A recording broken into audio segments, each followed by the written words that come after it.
नमस्कार दोस्तों, एक स्त्री को पढ़ाए पुरुष अच्छे क्यों लगते हैं और एक पुरुष को पढ़ाई स्त्री क्यों अच्छी लगती है।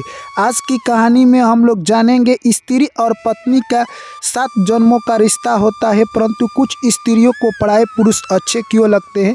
आज की कहानी के माध्यम से जानने का प्रयास करेंगे। दोस्तों, आप लोगों से हाथ जोड़कर गुजारिश है, आप लोग कहानी को पूरा अंत तक जरूर सुनना। जो भी मेरे प्यारे साथी भाई एवं बहन और दर्शकगण चैनल पर पहली बार आए हैं, चैनल को सब्सक्राइब और वीडियो को लाइक कर दीजिए। चलिए दोस्तों, कहानी को शुरू करते हैं। एक छोटा सा गांव था। उस गांव में एक गरीब व्यक्ति रहा करता था, जो कि अपनी ज़िंदगी से काफ़ी उदास आ चुका था। उसकी पत्नी काफ़ी खूबसूरत थी और वो अपने आप पर घमंड किया करती थी। तभी दोस्तों उसके बाद यानी कहे तो वो कहता है कि मैं क्या करूं, परंतु वो सोच में हमेशा रहता था कि मैं अपने पत्नी को कैसे मनाऊं। फिर भी उसे यह बात याद नहीं आती थी कि मैं क्या करूं। एक दिन वो ऐसे ही घूमते घूमते जंगल में जा रहा था। तभी उसे एक महात्मा दिखाई देते हैं और वो महात्मा से कहता है कि मेरे पास एक प्रश्न है, क्या आप मेरे प्रश्नों का हल कर सकते हैं।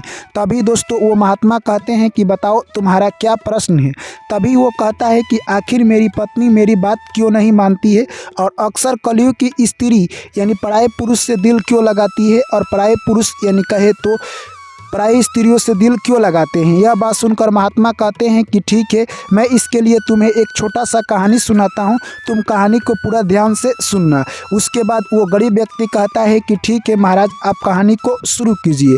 उसके बाद महात्मा कहते हैं कि देखो, तुम पहले एक वादा करो कि कहानी को बीच में से छोड़कर नहीं जाओगे। वो कहता है कि ठीक है। उसके बाद महात्मा कहते हैं एक प्यारा सा गांव था। उस गांव में एक कृष्ण भगवान की मंदिर थी, जिसमें एक पुजारी रहा करता था और भगवान की दोनों टाइम पूजा पाठ किया करता था। एक दिन की बात है, वहीं पर एक महिला आती है, एक छोटे से बच्चे को रखकर चली जाती है। पुजारी बाबा की जब नज़र पड़ती है, पुजारी बाबा उस बच्चे को उठाकर यानी दूध पिलाने लगते हैं और सोचते हैं कि किसी महिला का ये बच्चा होगा, आएगी तो वो लेकर जाएगी, परंतु वो महिला नहीं आती है और देखते देखते कई दिन बीत जाते हैं। पुजारी बाबा भगवान का बालक समझकर उसे पालन पोषण करने लगते हैं और ऐसे ही समय निकलता गया। अब वो लड़का 5 साल का हो जाता है और धीरे धीरे वो अब मंदिर में भगवान की पूजा पाठ करना सीख जाता है, क्योंकि पुजारी बाबा उसे अब अपनी तरफ से शिक्षा देने लगे और भगवान का भोग कैसे लगाया जाता है यह सब उसे बताने लगे। समय ऐसे ही बीतता गया। अब वो लड़का बड़ा हो गया और भगवान का भोग लगाना सीख गया। इस तरह से पुजारी बाबा के काम में वो हाथ बटाने लगा। अब पुजारी बाबा कहे तो हमेशा भगवान की भक्ति में लीन रहते थे। एक दिन की बात है, पुजारी बाबा जब भगवान की भक्ति में लीन थे, तभी वो भगवान को प्यारे हो जाते हैं और इस दुनिया को छोड़कर चल बसते हैं। उसके बाद अब वो लड़का अकेले हो जाता है। पुजारी बाबा इस दुनिया को छोड़कर जाने से पहले उस लड़के से 3 बातें बताए थे। पहला बात, जब भी तुम कृष्ण भगवान की भोग लगाना, ताज़ा खीर बनाकर ही भोग लगाना। और दूसरी बात, जब भी प्रसाद बच जाए उसे लोगों में वितरित कर देना। और तीसरी बात, कभी भी धन को संचित करके मत रखना, अगले दिन के लिए अगला दिन देखा जाएगा। इस तरह से दोस्तों वो लड़का इन 3 बातों को ख्याल रखता है। जिस दिन यानी उस मंदिर में लोग आते थे पूजा पाठ करने के लिए और जो अनाज लाते थे उसी से भगवान कृष्ण का भोग लगाता और स्वयं भी प्रसाद खाकर सो जाता। और जिस दिन लोग नहीं आते थे, गंगाजल से ही भोग लगा देता और गंगाजल पीकर सो जाता था। लड़का काफ़ी मेहनती था और कर्तव्यनिष्ठ पर चलने वाला था। ऐसे ही बरसात के मौसम आ जाते हैं और पिछले 3 से 4 दिनों से कोई भी व्यक्ति उस मंदिर में नहीं आते हैं। अब लड़का डेली गंगाजल भगवान को भोग लगाता और पीकर सो जाता। इस तरह से लड़के को काफ़ी तेज भूख लग चुकी थी। तभी वो सोच में पड़ जाता है। एक दिन एक मंत्री आता है और बहुत सारा दाल चावल लेकर दे जाता है और कहता है कि लो भगवान को भोग लगाओ और तुम भी प्रसाद खाओ। इस तरह से वो लड़का था जो कि भगवान का भोग लगाता है और प्रसाद खुद खाता है। इस तरह से उसे कुछ यानी कहे तो राहत मिलती है और वो मंत्री डेली आता शाम को और चावल दाल देकर चला जाता। दोस्तों आपको बता दें, वो कृष्ण भगवान थे जो कि एक भेष बदल कर आ रहे थे और दावल चावल देकर चले जाते थे। इसी तरह से वो लड़का एक दिन बोलता है कि हे मंत्री साहब, आप डेली आते हैं और दाल चावल देकर चले जाते हैं, आपको कल अपने राजा को बुलाकर लाना होगा, वरना मैं कल से आपका अनाज लेना छोड़ दूंगा। इस तरह से कृष्ण भगवान जो कि मंत्री बने थे वो सोचने लगते हैं कि आज का क्या ज़माना आ गया है, जो यानी किसी को मदद कर रहा है वही उल्टा में बोली सुन रहा है। इस तरह से वो मंत्री कहता है कि ठीक है, मैं अपने राजा को कल बुलाकर लाऊंगा। जैसे ही कल शाम होती है, वो बहुत सारा दाल चावल लेकर आता है। यह सब देखकर लड़का दंग रह जाता है, कहता है कि आखिर इतना दाल चावल आज क्यों लाए हो? आज राजा आने वाले हैं यहीं पर प्रसाद खाने के लिए, इसीलिए मैं इतना सारा दाल चावल लेकर आया हूँ। यह सब बात सुनकर वो लड़का कहता है कि ठीक है, जाओ तुम अपने राजा को भेज देना, तब तक मैं भगवान का भोग लगा देता हूँ। इस तरह से वो खीर बना ही रहा था, तब तक कृष्ण भगवान यानी कहे तो एक राजा का रूप धारण कर कर आ जाते हैं। इस तरह से जैसे कृष्ण भगवान आते हैं राजा का रूप धारण करके, कहते हैं कि हे बालक, मुझे बहुत तेज भूख लगी है, तुम खाना लाओ। तभी वो लड़का कहता है कि आपको वेट करना पड़ेगा, जब तक मैं कृष्ण भगवान की भोग नहीं लगा सकता हूँ तब तक मैं आपको खाना नहीं दे सकता हूँ, आप शांति से बैठिए। इस तरह से कहे तो वो राजा बैठ जाते हैं और वो लड़का कहे तो भगवान का भोग लगाने लगता है।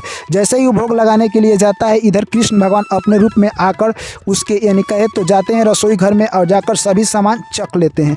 जैसे ही चखते हैं तो उनको यानी कहे तो खीर में नमक और नमक वाले चीज़ में चीनी मिलता है, उनको स्वाद कड़वी लगती है और वहाँ से आकर बैठ जाते हैं।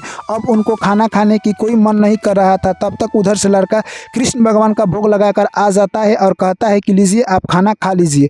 कृष्ण भगवान सोच रहे थे कि इसमें क्या स्वाद है और मैं क्या खाना खाऊं। तभी वो लड़का कहता है कि आप तो पहले बहुत उतावलेपन हो रहे थे खाना खाने के लिए, परंतु अभी आप खाना क्यों नहीं खाते हैं? तभी कृष्ण भगवान जैसे ही चावल उठाकर खीर मुंह में रखते हैं, उसमें इतना स्वाद आ गया था भोग लगाने के बाद कि कृष्ण भगवान को पता ही नहीं चलता है और सारे चावल खा जाते हैं। उसके बाद कुछ चावल बचता है जो कि वो लड़का खाता है और उससे ज्ञान की प्राप्ति हो जाती है और उसके सामने साक्षात कृष्ण भगवान दिखाई देने लगते हैं। यह सब देखकर वो लड़का दंग रह जाता है। उसके बाद कृष्ण भगवान कहते हैं कि मैं तुमसे तुम्हारी भक्ति पर प्रसन्न हूँ, मांगो तुम्हें क्या चाहिए। तभी वो लड़का कहता है कि अब मुझे कुछ नहीं चाहिए, आपने सिर्फ मुझे यानी दर्शन दे दिया, यही मेरे लिए काफ़ी है। तभी कृष्ण भगवान कहते हैं कि नहीं, तुम इस राज्य का राजा बनोगे, मैं यही तुम्हें आशीर्वाद देता हूँ। और वहाँ से आशीर्वाद देकर कृष्ण भगवान चले जाते हैं और उस राज्य का वो राजा बन जाता है। उसी राज्य में एक पंडित और एक पंडिताइन रहा करते थे, जो कि वहाँ पर मंदिर पर जो भी लोग आते थे उन पर उन दोनों का बुरी नज़र रहता था। जब पंडिताइन देखती कि कोई पुरुष आता था तो उस पर गंदी नज़र डालती थी।